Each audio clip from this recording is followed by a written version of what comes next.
Well, hey, everyone. Good morning. Welcome to the Blue Gamer Bluecast Morning Show. I'm your host, Adam Blue, 30 plus your video game enthusiast and industry analyst.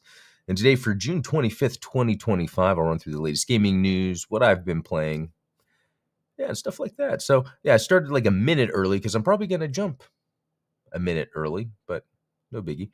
Ultronymous, morning. Good to see you.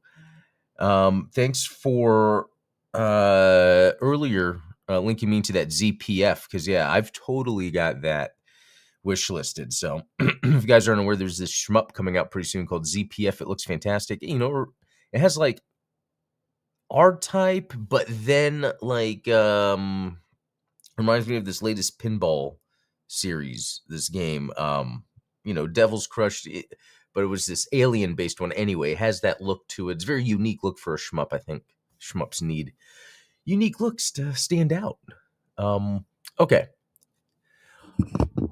So, what is today? So today is Wednesday, and again, usually during the week, I don't get too much gaming done, but I was actually able to get a bit more. It's so nice now, again, with the TV in the living room fixed. So like after work, just chilling on the couch. It's pretty nice. I feel like it's been a while. And also, kids are older, so even after work, there's less of this like wrangling, kids up and all that. So a lot of cool stuff. Okay. Let's actually go to the screen share. There's some cool stuff I want to share today that I found. There was this interview, Stephen Totillo of MTV and then Kotaku, and now I think he was with someone else. Now he's by himself.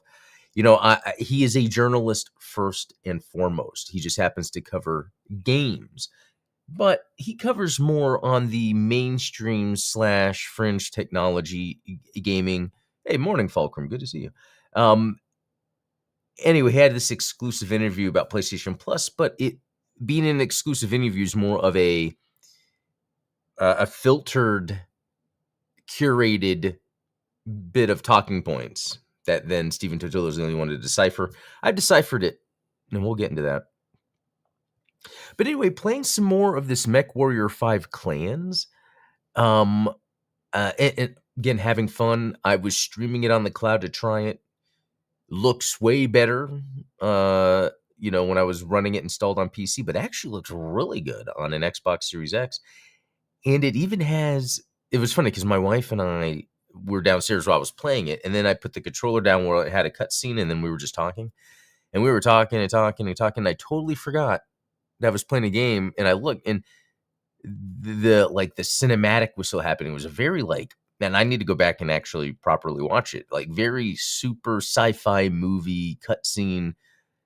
It's pretty cool. And then the gameplay's fun. What I think is interesting about this MechWarrior 5, especially when you change it to modern controls, is it's almost too simple. And I don't mean the controls. I mean what it takes to operate the mech. I don't know, like weapons. Like I changed the shoulder buttons to be the weapons. It was originally where you held down a button. So if you would hold down RB, so then you can use the right trigger to shoot. And I was like, I'm not doing that. So they had the option to change it where it's just the shoulder buttons and the triggers are all the 4 different weapons instead of holding down a button to cycle through weapons. But anyway, it's like it's very simple in that regard in terms of the weapon loadout when you go out and what buttons you press. Now, the thing that made it easier compared to its normal mode of operation is having the top turret section separate from your legs when you're moving. You could almost equate it to like old school Resident Evil tank controls. Tank, mech, that's probably where they, got it all from. But it is a lot more fun to have regular controls. And then I even think about that in the future. If we were to be driving around in these mechs, there would be a degree of autonomy of AI kind of using some of the systems, especially if moving around. They show that in Gundam anyway. So anyway, just trying to talk myself into saying it's okay to have modern controls on a mech game because that's how they would be in the future. Does that hold? I think so. Okay. While sitting on the Xbox, I jumped into Sniper Elite to do some of that. And man, I'm going to say the same things I always say. Super, super fun. like I said, I was playing a level that I could tell, there was some things about it that this is a different developer that's doing this stuff. But the level I played last night, it was the second DLC mission. So fun. Actually, the name of it is on here. It's uh Vercor's Vendetta. Vercor's Vendetta. I don't so fun. The layout of the map was like a masterclass and that sort of thing. And it made me think about a game, and then it made me think about Siphon Filter Omega Strain. But what I'm trying to get at is when I'm playing through a map on Sniper Elite Resistance and I'm walking through and backtracking, like it's these mini Metroidvania maps, because sometimes you need an item like a crowbar or bolt cutters to get somewhere. And a lot of that stuff is optional anyway. But just I'm playing through and I'm seeing, wow, how they crafted, I could use this path. I could use this path, but like the game is considering that you're going to play it more than once each map. And you kind of are. So it's one of those things where you could really plan and map out what you want to do, especially if you have a friend with you. And this is stuff I haven't done, like doing co-op. I mean, I've done co-op with my son, but like where you then make it super difficult. Like I play a medium, but what if you had it on the most difficult setting? You had co-op buddies, and then you're planning out where to go based on the different paths on the map and the different starting points of the map. So every time you play the game, each map you can unlock, I think it's 2 additional starting points. It might vary. So there's a lot of planning you can do. Again, this goes back to me saying that this is the perfect sort of foundation for a James Bond or Indiana Jones game. All right, and then playing some more I did that last time. I'm saying because I'm saying Robots War, Robots Frontier, whatever. Tongue twister. Still playing a little bit of that, not too much, but it's just fun to jump in, do the thing. I've even gotten to the point now where it's like, I guess there's a mix of the game gives you so much credits. You go to the store and you buy the upgrade parts. It's very interesting how it works, because it's almost like using you're using the store than game currency. Way more than I thought you would. Like I'm completely upgrading my mechs just by using currency I've earned in game to buy I think they call it mechanic parts, to then upgrade. And then what happens is you can't, there's like another resource for upgrading or another currency. So sometimes you might hit a wall because they don't want you to just constantly farm for that currency. So shout out again, War Robots. Okay, Pseudo Regalia. I wonder if many of you have heard of this game. So it came out in 2023, I believe, and I've had it on my wish list forever. And it's been on sale forever. In fact, it's not expensive at all. And I just saw it for $1 yesterday. So I was like, I got to get it. And you know what? It is fun. So it's made by, if I'm not mistaken, no, I am. I was about to say the wrong game. So this plays like an N64 game. And it feels good. I mean, you might look at the graphics and be like, I don't know. And then it's really weird because this is other part of it. When I was in the options, it said something about pants, to put pants on the character, but the character is just like an animal, like Donald Duck. So I don't know why the pants thing, unless it's just for fun or there's unlockables for like the types of pants. But anyway, that was under accessibility. Yeah, that's where I found that, because I was looking at the accessibility options and it says pants for accessibility. I don't know. Anyway, the game is just fun because it plays like an N64 3D action platformer, because the platforming is very fun. The jumping, hanging, climbing mechanics, like that traversal, the mechanics work fun and it's fun. And then you get a sort of sword staff baton thingy, because of the way the character holds it, it comes out, but it's like sword like. You can attack, and then there's like a slide button where you kind of like slide or go underneath, and then you can throw the sword. I haven't figured out what to do about that yet, but I fought a first boss, and it was actually pretty hard. It was hard because it just took time. It was a matter of dodging, hitting, and it's not like a proper dodge. It's more of just like don't get hit. So there's attacking, all that. Yeah, eventually beat it. You get a key to then open a door. So I just haven't gotten to the door yet, or did I? I forgot how far. But this is really cool. And the game is so cheap. I feel like it could be a quick, like, finish. So maybe I'm going to try for that the rest of the week or this weekend. Again, the game was only $1. I think it's $5 regularly, so it's cheap anyway. But pretty cool. All right, and I think that's all I played yesterday. So yeah, kind of a fun, a little here and there, some games. All right, let's jump into some news. No, first, this is that one from Steven Totillo with GameFile. GameFile is his own thing, is his brand. Sony is all in on PlayStation Plus, says its most expensive tier is thriving.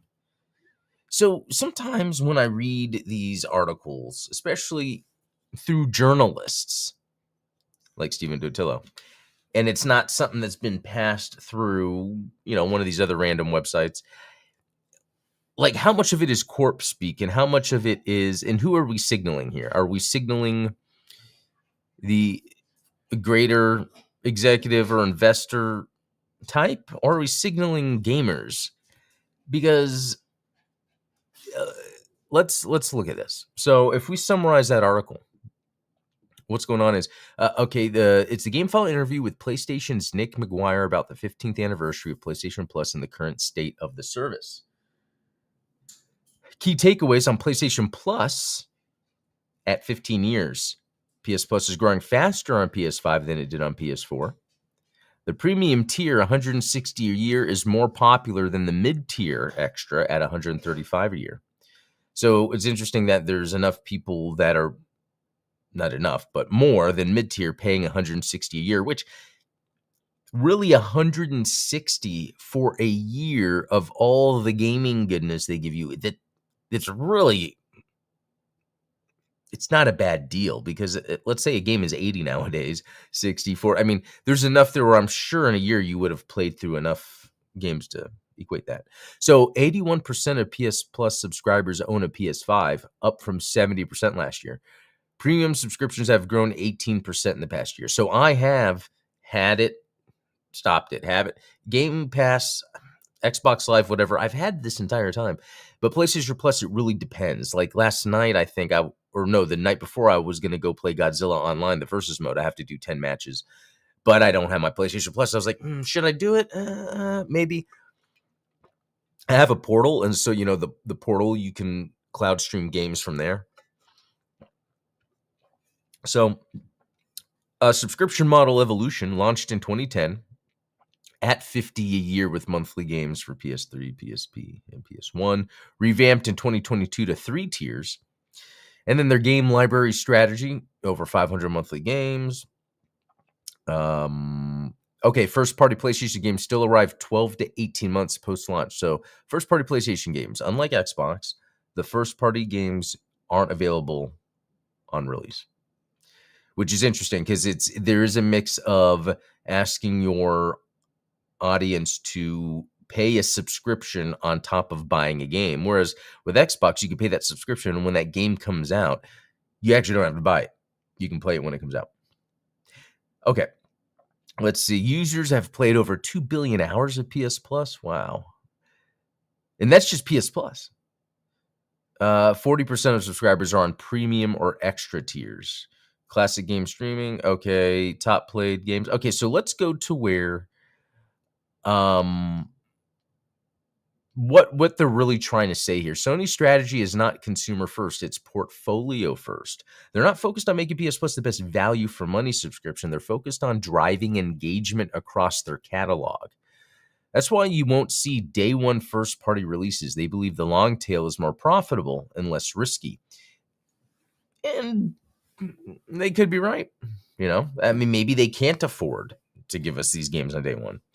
So the takeaway is this isn't what gamers want. It's what lets us keep margins high while still looking competitive. Because if you asked a gamer, hey, do you want a PlayStation exclusive game day one on PS Plus, or do you want to wait 18 months? They're going to say they want a day one. Premium is growing, but why? Growth in premium tier is framed as a win, but the interview avoids why people are upgrading. Possibly due to FOMO, classic game nostalgia, or just confusion over the tiered system. But classic game editions are minimal, one per month, so the value proposition is still weak. Takeaway: Sony is benefiting from layered pricing psychology, not necessarily delivering layered value. It's a really good point. PS Plus has always been a little confusing, but it's on purpose because it does what then I would do sometimes is, okay, whatever I need for the online, or, oh, I might as well get the best thing. Yeah. Post-launch first-party editions are a compromise. Sony admits to adding first-party games to PS Plus 12 to 18 months post-launch. This is essentially a backdoor to prolonging sales while eventually catching the subscription crowd. Again, could be a good business decision to make money, but is it what gamers want? This is less about building hype and more about recycling content after the sales curve flattens. No mention of cloud streaming innovations. While they talk about adding PS3 via streaming, they downplay real innovation or investment in the tech. No mention of catching up to Xbox Game Pass or improving the PS Now style stream experience, which is big to me, and I think should be big with PS6, and maybe that's why they're just not talking about it right now. The cloud gaming frontier is being treated like a checkbox, not a competitive battleground. They're reading feedback, but not acting on it. McGuire says he reads online comments and uses them for planning, but there's no example of changes actually made because of user feedback. The games people complain about getting monthly still happening. Listening does not equal to responding. This is more, we hear you, then we're doing something about it. Final thoughts. The service is growing not because it's exceptional, but because PS5 adoption, brand loyalty, and consumer inertia. And that really makes sense. In a way, the interview confirms that PS Plus is running on momentum and smart pricing, not necessarily standout content or innovative delivery. So that is why I wanted to break this down like this, because, and this is not a slight to Stephen Dotillo, but in the email I got, it's like, this is an exclusive. This is Sony reached out to talk to me specifically to get this out there. So this is a kind of a curated piece of talking points to get out there, right? Almost like an advertisement to PlayStation Plus, doing it through a journalist like Stephen Dotillo. So red flags all around, because as a gamer, I didn't get anything new out of this. So, all right, well, let's move on. Rematch sells 1 million copies in just 5 days. So this is cool because while this is not my type of game necessarily, seeing that it got released not only on Game Pass, but selling 1 million while also being on Game Pass. And it's kind of fun. It takes me back. I don't know if you guys remember. I think it was the first Xbox. It was a game called Death Row, and it was a sports game, but it was like prison inmates, and they had this disc you would throw, and I forget if it had like weird momentum to it or you'd catch. Anyway, fun game. I think, yeah, you could fight people in it. I would have people come over. It was like, this is probably our second apartment, I think, me and my friend, after moving out. We'd have people come over and we would just play it all the time. So fun. Let me do some real quick. Okay. So anyway, it's just cool. And this is the Sifu developer. So Slow Clap. Yeah. So congrats, kudos to them. Okay. Grit and Valor. So I thought I heard of this before, but I maybe didn't. I'm just noticing, while this is going released nearly everywhere but Switch, it's also VR heavy, but this is a RTS. So I'm like, how can an RTS, how can RTS be VR? And looking at this actually looks pretty neat. And maybe I'll try to grab a little screen here. I saw, yeah, like this, because it seems like there's this map and you can kind of pick up and move units around. Now, it's not like traditional Command & Conquer RTS where it's like realistic. I have this huge map and then I'm moving around. It looks like it's like a game almost because of this board you have. But I would totally like to play this. And again, to add, we're seeing like the VR with the hands, but apparently this is going to be available in non-VR form. So here's the other thing. I don't know how much the gimmick of the game is this way to play RTS, or is it going to be a really good RTS?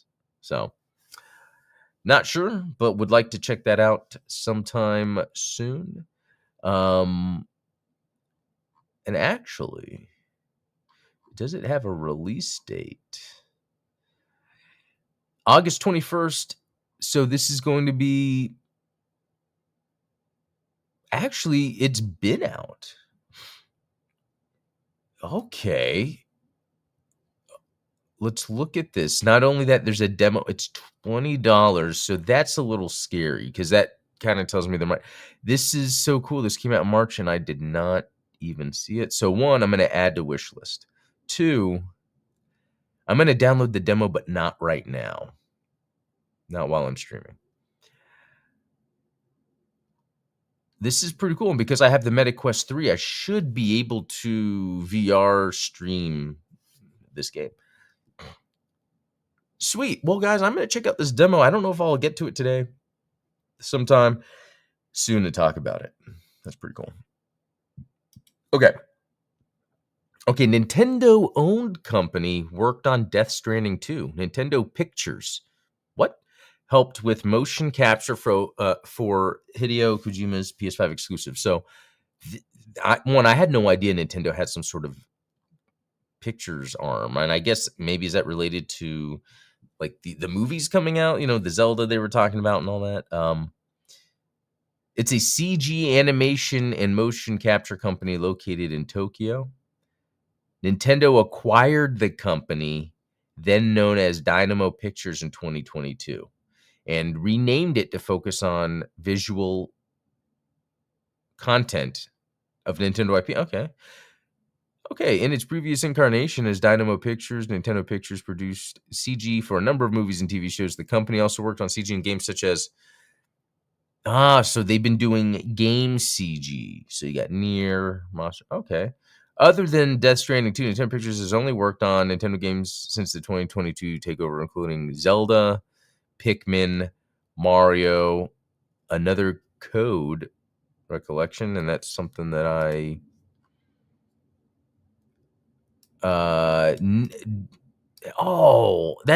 starting to recollect what this is. Yeah, not my thing. But anyway, so that's actually pretty cool. Just knowing, I guess Nintendo has this CG arm. I guess I never paid attention to that. But also that they're doing work on Death Stranding too. So that's cool. That's like these companies working together. That's very cool. Interesting. As Nintendo Pictures previously helped with the CG cutscenes in Metroid Other M. Wow. And I'd never bothered playing through that. And I always think about playing through it. Just to me, that seemed like such a departure from what I was expecting. There was so much of that with Metroid. Still, it doesn't make sense to me. That is that's pretty neat. So yeah, there's that, guys. What else did we have here? Okay. Square Enix will make more turn-based games and recognize okay, so this I'm not cool about. Hold on one second.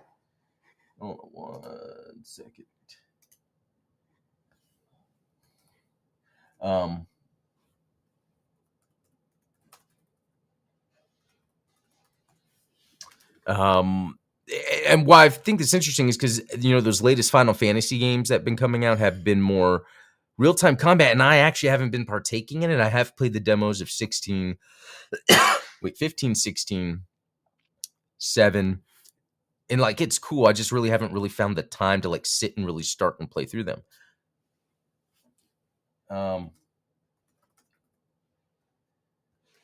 Okay. Sorry, just some work stuff. So I think it makes sense after seeing what Expedition 33 does. And I got to say, the other thing about Expedition 33, it does real well, even though I didn't bother finishing it. The pacing of it is really quick. I never really feel like its systems are bogging me down, and it introduces the systems in a very intuitive way, a natural, organic way. And I feel like sometimes when I jumped into like Final Fantasy, I think it was 15, not much 16. 16 seemed all right, but 7, it was like there's a lot of this stuff going on, and sometimes I was like, oh, what? Like, I could do this stuff, but what, like, hard for me to really have a grounding of what that making me think about 16 because I was surprised how basic 16 was when I was playing it. I was like, "Oh, I could see myself playing through this game. There's really not much going on to it."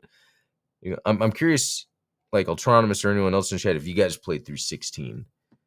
I know it just came out on Xbox recently too, but I would like play it on PC if I was to play it. JRPGs won't be left to the indie studios in Kemco now. Yeah, so that's what the other interesting takeaway is, because I was just talking about like Final Fantasy games kind of being real time. Square Enix, it's almost like they were leaning into how do you modernize a game? Just like if you look at Resident Evil 4, the latest remaster remake versus before, how they really lean into how easy it is to move a character and do things in real time.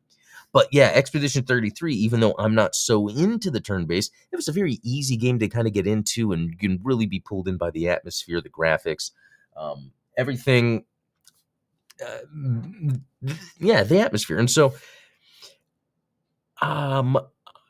okay, the other part of this too is budget, because every time Square Enix has a game that comes out, they talk about how they'd never made money on it.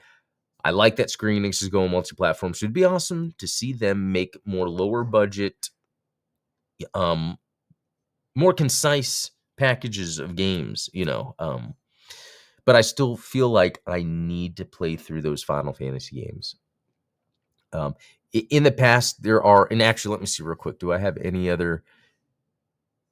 Oh yeah, a couple other things, and then I might go back on that topic.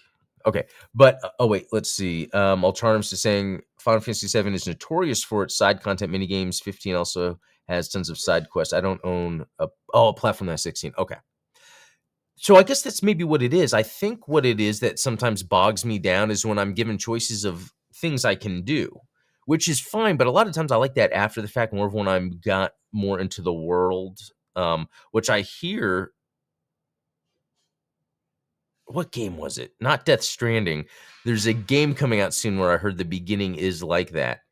Bloodstained Ritual. No, Bloodstained, the new one, whatever it's called, where the beginning is going to be a more linear experience because there's a new job system and then it opens up. Anyway, that's another thing I need to cover on here, the new Bloodstain updates. But okay, I think Square Enix was following the trend, but not in a bad way. There was a period around Final Fantasy 12 when people just weren't into JRPGs as much. Actions were dominating, so they had to just that probably is more detail of what I was thinking, where it seemed like they were leaning into the more action stuff, and okay, it was around 12. Nowadays, the JRPG fans are back and forth, so it's not a death trap to cater to them, which I'd part attribute to the standout good JRPGs in the games. Okay, so yeah, that is what I want to talk about. Like, is it where... And I feel like it's like this with the RTS genre in a way. It's like, well, if EA doesn't come out with another good Command and Conquer, people are just going to think, oh, no one wants an RTS, And then we had this Tempest Rising come out, and it's actually doing good, and people are liking it. And I wonder how much it's like that with JRPGs. It's just that they weren't making the good turn-based ones people wanted, so they were leaning into the action ones, and people were like, okay, well, I guess we'll just play this. But there is a market there. And I think that goes back to a whole lot. So we can round this episode out with that. So it was like with the Star Wars Acolyte coming off of that. There was so many cool things happening in that show, but at the end of the day, it just wasn't written well. As much as we might think it's cool and, it just, it has to be good at its core. And I think a lot of times, and I think Expedition 33 is a good example of that. Like you wouldn't think. And it had the low budget, but it was good at its core. I can recognize it's not a game I'm ever going to beat or play through. I played enough to recognize just at its core, it's a good game, and that's what helps. Yeah, the other thing I was going to add, real quick to finish this off is when I was talking about going back to play Final Fantasy games, I really want to do that really bad, and I know that I will eventually do that because I think I've been able to do that. Like there was a time I remember when Demon Souls first came out, that was 2009 or 10. I had my youngest. It was impossible to play a game like that with a kid.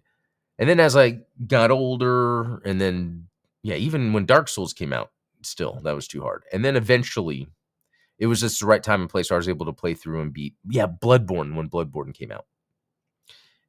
And then I was like, wow, I've now played the Soul. So I went through, played all the Souls games. I'm like, wow, I played all the Souls games.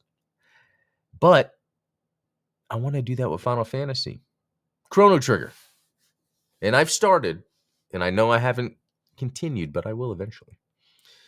The Tales of series also really pushed the action RPG style to the forefront. Oh, okay. So another reason to check that one out. So, well, all right, guys, that's going to be it for this episode. I think some interesting takeaways. The main thing being that article from Stephen Totilo, where